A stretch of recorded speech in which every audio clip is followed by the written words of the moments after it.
এই বর্তমান সময়ের সব থেকে ভালো একটি ডিএসএলআর ক্যামেরা অ্যাপ।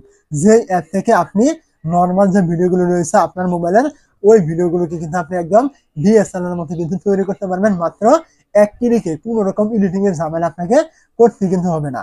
আপনি টিকটক করতে পারেন, যাই কিছু করেন না কেন, আপনি ওইখান থেকে কিন্তু একদম ডিএসএলআর মতো কিন্তু ভিডিওগুলি কনভার্ট করতে পারবেন আপনার যে কোনো নর্মাল ভিডিও। তো কিভাবে করবেন? এইটা করার জন্য আপনি কি করবেন, প্রথমে চলে আসবেন আপনার যে মোবাইলে থাকা গুগল প্লে স্টোর রয়েছে। আপনি কি করবেন, প্রথমে আপনি এইখানে চলে আসবেন। তো গুগল প্লে স্টোরে চলে আসার পর আপনি এইখান থেকে দেখতে পাবেন উপরে একটি সার্চ আইকন রয়েছে। আপনি কি করবেন, এইখানে ক্লিক করবেন। এই জায়গায় ক্লিক করে দেওয়ার পর আপনি এখান থেকে সার্চ করবেন প্রেফি অ্যাপ। আপনি কি করবেন, এখান থেকে প্রেফি অ্যাপ লিখে এখান থেকে আপনি সার্চ করবেন। দেখতে পাচ্ছেন এখান থেকে লেখাটি রয়েছে, আপনি এইটা লিখে এখান থেকে সার্চ করবেন। আপনি এইটা লিখে সার্চ করলে এখান থেকে এমন একটি অ্যাপ কিন্তু চলে আসবে। আপনাকে অ্যাপটির লোগো এখান থেকে ভালোভাবে দেখে নিন। এই অ্যাপটি কিন্তু আপনাকে ইনস্টল করতে হবে। তো অ্যাপটি এখান থেকে ইনস্টল করে নেওয়ার পর আপনি অ্যাপটি ওপেনে ক্লিক করবেন। তো ওপেনে ক্লিক করে ওপেন করে নেওয়ার পর আপনার সামনে কিন্তু বেশ কিছুক্ষণ লোড নিয়ে কিন্তু অ্যাপটি কিন্তু আপনার সামনে এমন একটি ইন্টারফেস কিন্তু চলে আসবে। অবশ্যই মনে রাখবেন অ্যাপটি ব্যবহার করতে কিন্তু আপনাকে ইন্টারনেটের কিন্তু প্রয়োজন হবে। তো অ্যাপটি যখন আপনার সামনে চলে আসবে আপনি এইখান থেকে দেখতে পাবেন এই যে অ্যাকসেপ্ট নামে একটি অপশন আপনি এখান থেকে পেয়ে যাবেন। আপনি এইখানে ক্লিক করবেন। তো এইখান থেকে আপনি অ্যাকসেপ্ট যখন করবেন তখন আপনার সামনে এমন একটি ইন্টারফেস চলে আসবে। আপনি এখান থেকে অ্যারো চিহ্ন দেখতে পাবেন, এইখানে ক্লিক করবেন, আবার অ্যারোতে ক্লিক করবেন, আবার এখান থেকে অ্যারোতে ক্লিক করবেন এবং এখান থেকে বেশ কয়েকবার অ্যারোতে ক্লিক করে দেওয়ার পর আপনার সামনে কিন্তু এরকম একটি অ্যাড চলে আসবে। আপনি এইখান থেকে দেখতে পাবেন এই যে ক্রস আইকন রয়েছে, এইখানে ক্লিক করে আপনি অ্যাডগুলো ক্রস করবেন। তো অ্যাডগুলো এখান থেকে সম্পূর্ণ ক্রস করে দেওয়ার পর আপনার সামনে এরকম চলে আসবে। এরকম চলে আসলে আপনি এখান থেকে কি ফাঁকা ক্লিক করবেন। তো যখন আপনি এখান থেকে একটি ফাঁকা ক্লিক করবেন আপনার সামনে এরকম চলে আসবে। এখান থেকে স্ক্রিন দেখতে পাচ্ছেন, স্ক্রিনে ক্লিক করলে আপনার সামনে কিন্তু এমন চলে আসবে।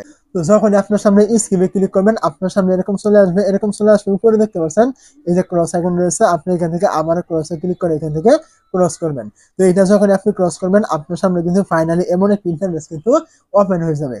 তো যখনই আপনার সামনে এমন ইন্টারফেস চলে আসবে আপনি এইখান থেকে দেখতে পাবেন উপরে এরকম একটি আপনার ব্যাক বাটন রয়েছে। আপনি এখানে ক্লিক করে ব্যাক করবেন। তো যখন আপনি এখান থেকে ক্লিক করে ব্যাক করবেন, এলাও চাইলে আপনি এলাও গুলো করে দিবেন।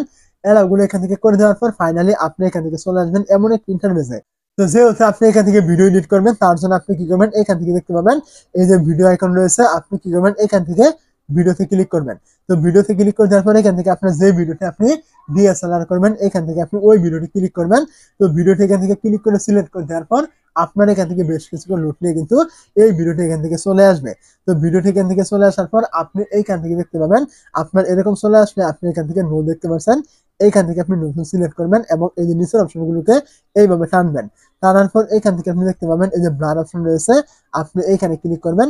ব্লারে ক্লিক করে দেওয়ার পর এখান থেকে দেখতে পাচ্ছেন অটোমেটিক কিন্তু ব্লার কিন্তু হয়ে গিয়েছে। তো আপনি এটা এখান থেকে কমালে ব্লার এখান থেকে কমবে এবং এখান থেকে বাড়ালে আরো কিন্তু ব্লার এখান থেকে বেড়ে যাবে। দেখতে পাচ্ছেন অটোমেটিক কিন্তু ব্লার এখান থেকে বেড়ে গিয়েছে। তো আপনার নর্মাল ছবি হোক, ভিডিও হোক, যাই কিছু হোক না কেন এইখান থেকে কিন্তু আপনি মাত্র এক ক্লিকে কিন্তু ব্লার কিন্তু করতে পারবেন। তো এখান থেকে ব্লার করা সম্পূর্ণ হয়ে গেলে আপনি এখান থেকে দেখতে পাবেন উপরে যে টিক মার্ক রয়েছে, এইখান থেকে দেখতে পাচ্ছেন এই যে টিক মার্ক, আপনি এই যে টিক মার্ক এইখানে আপনি কি ক্লিক করবেন।